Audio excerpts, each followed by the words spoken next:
Rakas tervehdys ja tervetuloa uuden Fillaripäiväkirjavideon pariin. Hei, jos oot uusi Fillaripäiväkirja Tube-kanavalla, niin mäpä kerron vähän tästä kanavasta. Pääsääntöisesti tehdään bikepackin tyyppistä sisältöä. Bikepackin eli tuommoista niinku polkupyörävaellussettiä. Ja pääsääntöisesti mä liikun dudella, fatbikella, joka on täyteen ahdettu kamaa. Toki tonne kanavavideoihin mahtuu myös gravelpyörä bikepackin lenkkejä, mutta pääsääntöisesti voisi sanoa, että mä oon semmonen dude-retkeilijä.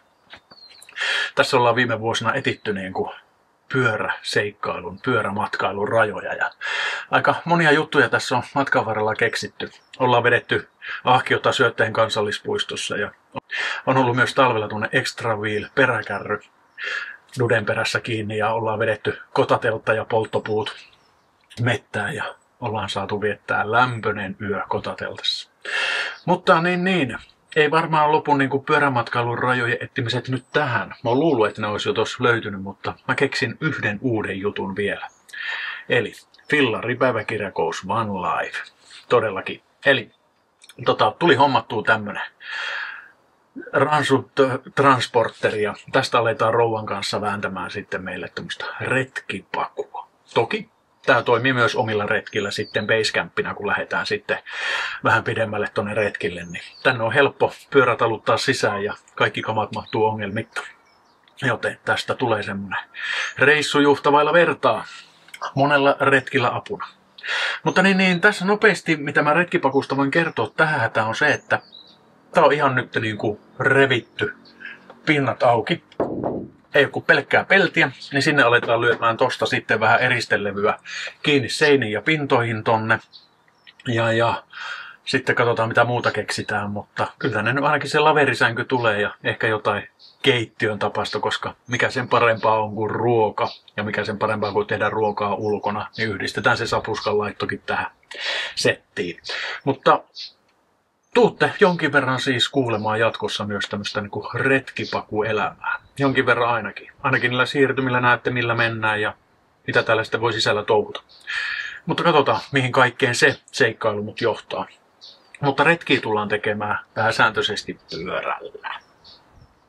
Hei, Fillarikerjallarissa tapahtuu ja retkipakussakin varmaan jonkin verran tulee uutta studiomeininkiä tästä. Mutta ensi alkuun pikku vinkki. Koska ainahan sitä uutta tekniikkaa pitää Fillaripäiväkirja-ukolla olla ja haluaa uuden näköistä ja parempaa matskua teille tarjota, niin nyt olisi tämmöinen DJI Neo. Niin tästä tulee seuraava speksivideo sitten. Niin tehdään vähän unboxing-video, että minkälainen paketti se tää on ja miten tämmönen niinku Flymore-kompo toimii, koska tässä on VR-lasit pölyssä. En ole ikinä lentänyt semmoisen kanssa. Ja DJI Neosta vielä sen verran, että tää pirulainen toimii ilman ohjainta. Joten mä uskon, että noilla omilla retkillä ja pyöräilyjutuissa se toimii ihan älyttömän hyvin. Koska sen voi lähettää kädestä ja se valmiiksi niin kuin voi ohjelmoida, mitä sä haluat sen tekemään. Jännittävää. Mä odotan tältä tosi paljon. Joten tosi monipuolisesti kaikenlaista matskua on luvassa. Mutta mäpä kerron nyt seuraavaksi, että mitä muuta tapahtuu.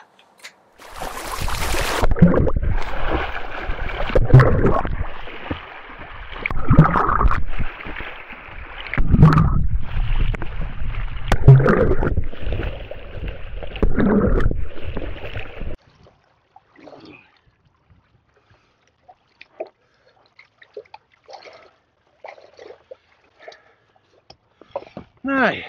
Kuuluu se myös pientä uintitreeniä. Pikkasen viileä vesi, naama meinaa jäätyä. Mutta siis, teräsmieheksi 50 ja nyt tulevana kesänä pari skapaa. Lähdetään heti tossa itse asiassa kuukauden päästä. Kuun vaihteessa Vantaa triatloniin. Siellä on ihan tuollainen perusmatka. Eli sinne mennään vaan niinku testaamaan, että miten ne vaihdot sujuikaan. Ja sitten loppukesästä, elokuussa, kohan se oli, Turku Challenge, puolikas triatloni siellä. Joten niitä kohti lähdetään reenaamaan. Ei ollut tarkoitus vielä tänä kesänä puolikastakaan tehdä, mutta tässä on koko kevään ja talvenkin niin hyvin pyörinyt kampia altaassa on hommat toiminut. Ja ajattelin, että Piru, mitä sitä suotta sinne venaamaan, niin tehdään se jo nyt. Ja eihän sitä ikinä tiedä, tuleeko tästä teräsmies 50. Vuosi aikaa reenaa. Katsellaan miten käy. Joten jatketaan seuraavaa juttua.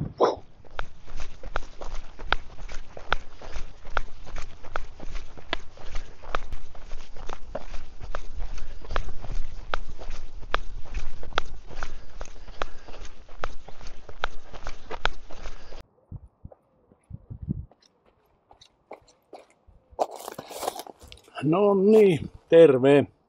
Joo, tämmöiseen hommaan se aina loppuu toi triatloni, juoksun hölköttelyyn. Tuo on ollut itselle vähän semmoinen kinkkinen homma, saada itteensä niskasta kiinni aina lenkille. Mutta kyllä tää tästä pikkuhiljaa lähtee, kun sen tekee joka viikko. Joka viikko jonkinlainen juoksu tai 2, niin siitä se sitten lähtee. Jos siihen tulee pitempi tauko, niin sit kyllä tuntuu jalka raskaalta. Mutta kun se tekee niin kuin säännöllisesti, niin sitä helpommalta se aina tuntuu.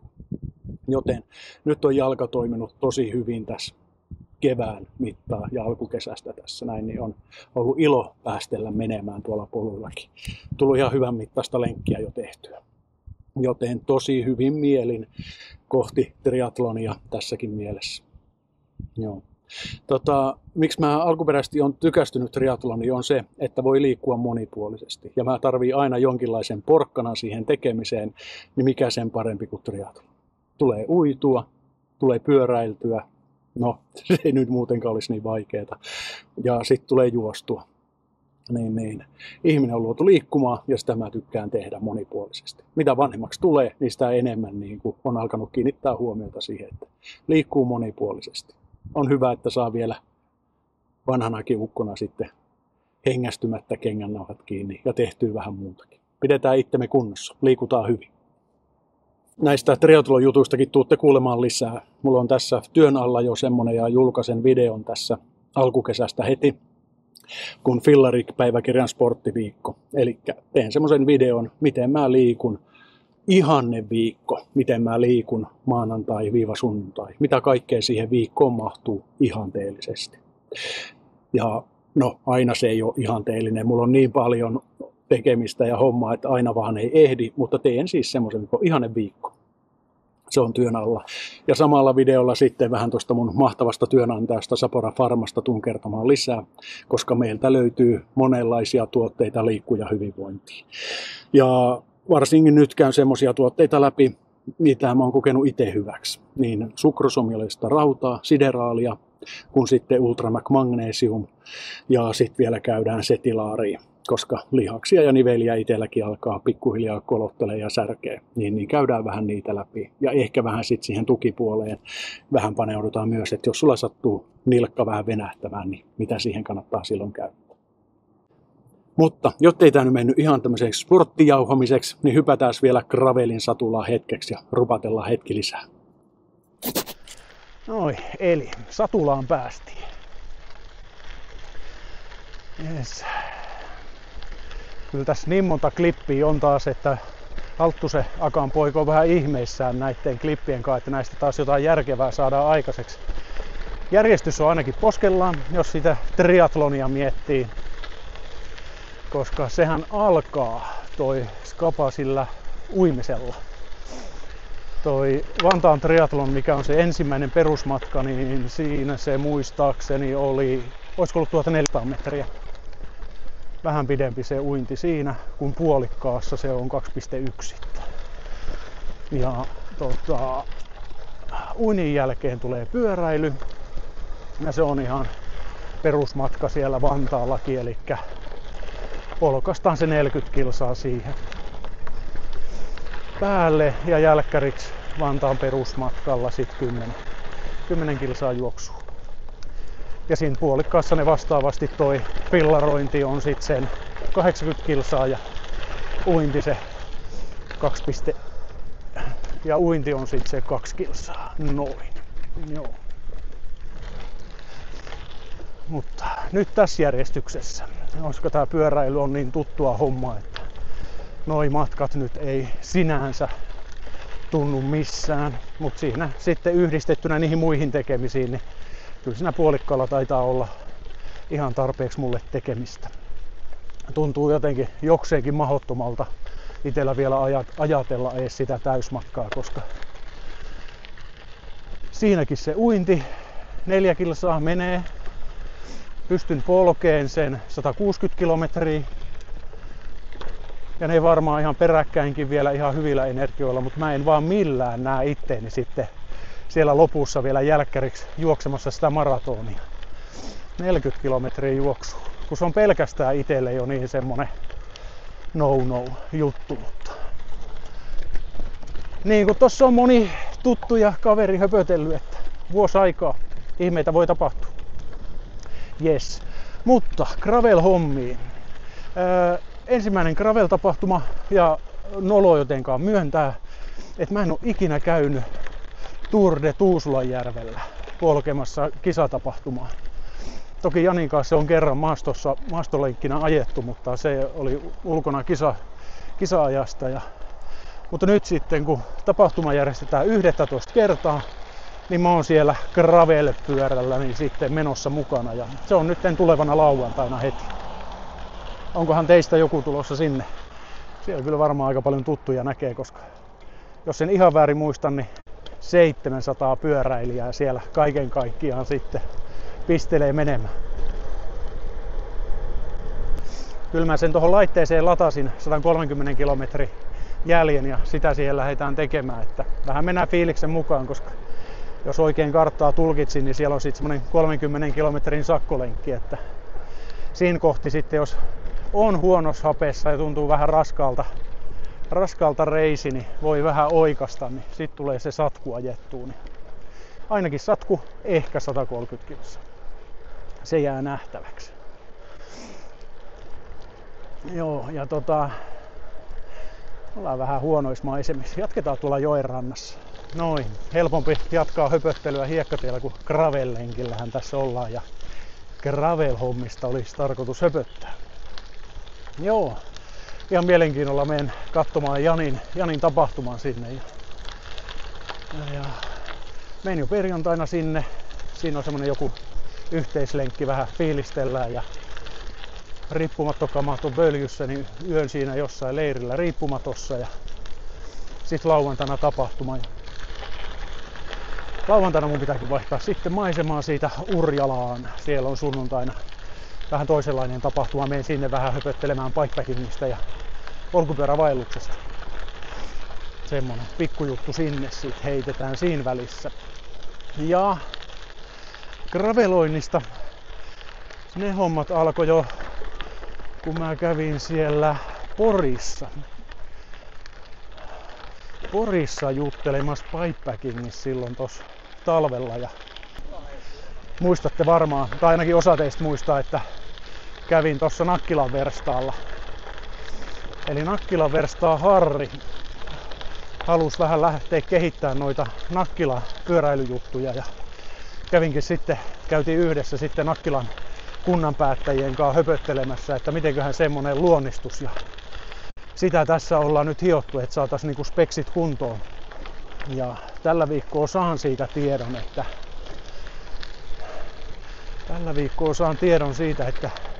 aletaanko hommia, milloin aletaan. Vähän sormet syyhyvää, niin pääsis Nakkilaan suunnittelemaan semmoista 100-150 kilometrin gravel-reittiä. Nyt ainakin ensi alkuun. Katsotaan mihin se homma johtaa. Sitä odotan tosi paljon. Ja sitten niistä bikepacking touhuista. Joo. 2 viikon päästä on ensimmäinen retki. Lähden Turkuun. Aurajoen vartta kampeamaan ylöspäin. Katsotaan minkälaisia kohteita siellä olisi niin kuin bikepackerille tarjolla. Kyllä mä sinne Dudella varmaan lähden, koska kiirettä ei mene sinne pitämään. Menen nauttimaan hitaista kilometreistä. Ja muutama muukin projekti on tuossa työn alla. Hiotaan vähän yhteistyökuvioita. Toinen on just Urjalaan.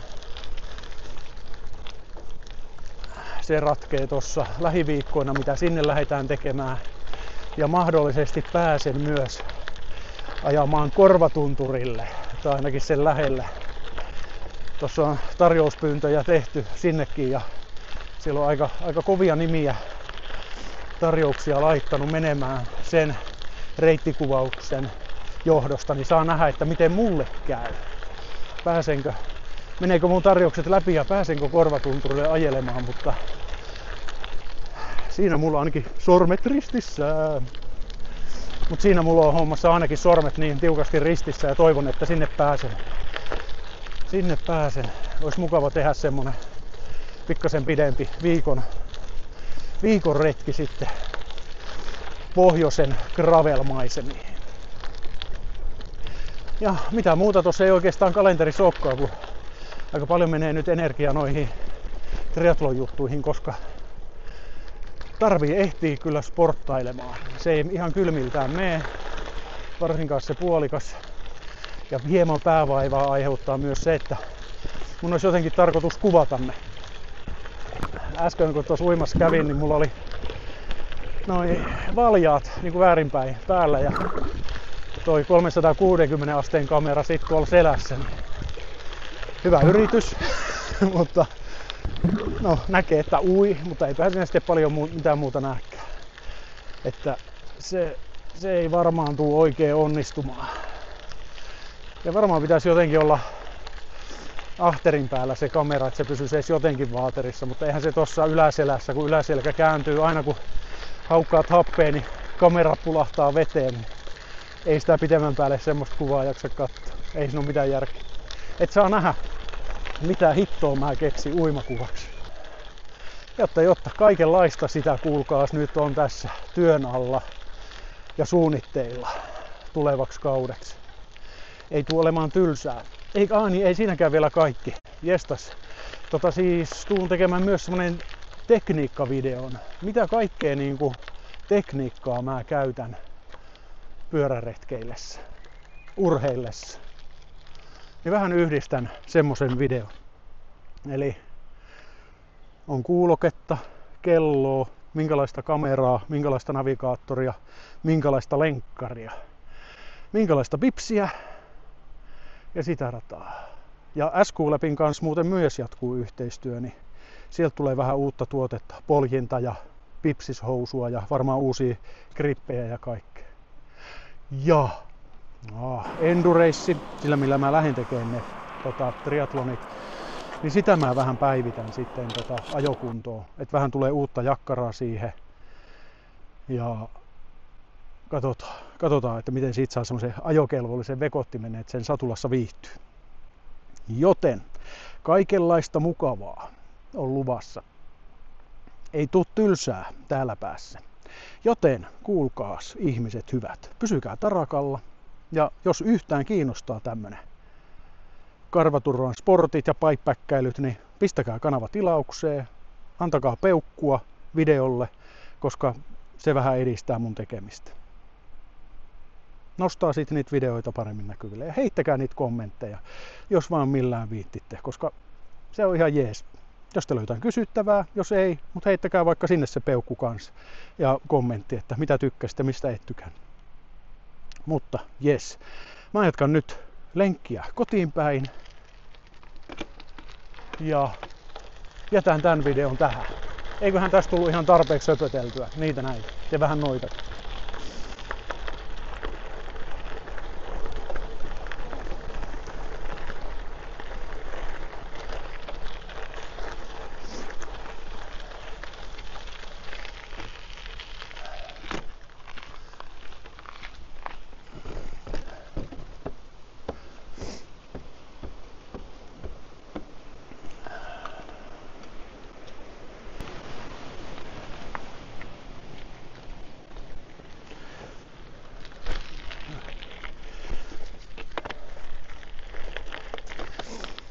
Joten se on sitten näihin kuviin ja näihin tunnelmiin. Palataan seuraavalla videolla. Se on moro!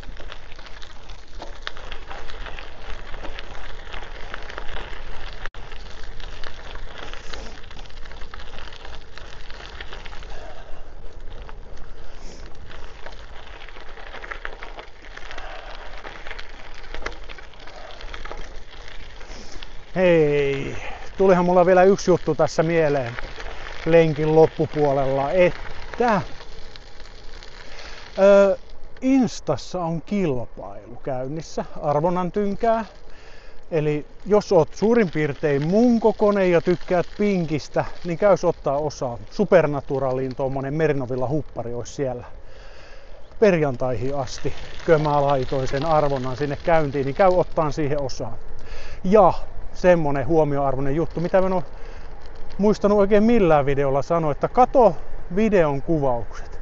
Siellä on alekoodia jossu vaikka minne. Espresso-keittimestä Supernaturalin Mernovilla vaatteisiin.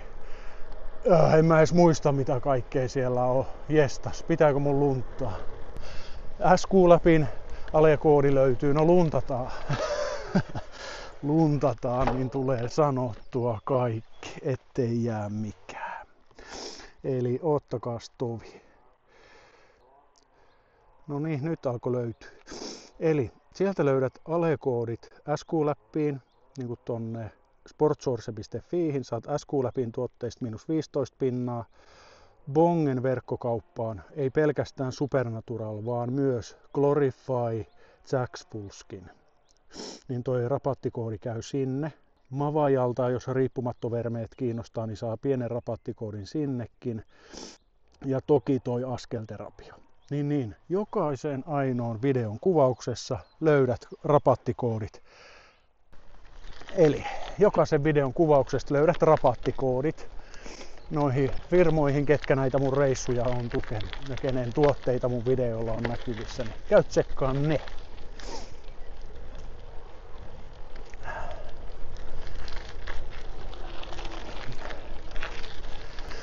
Mut nyt alkaa varmaan olla höpötykset kasassa, niin mä alan paineleen tän mäen lujaa alas. Niin nähdään seuraavalla videolla. Se on moi!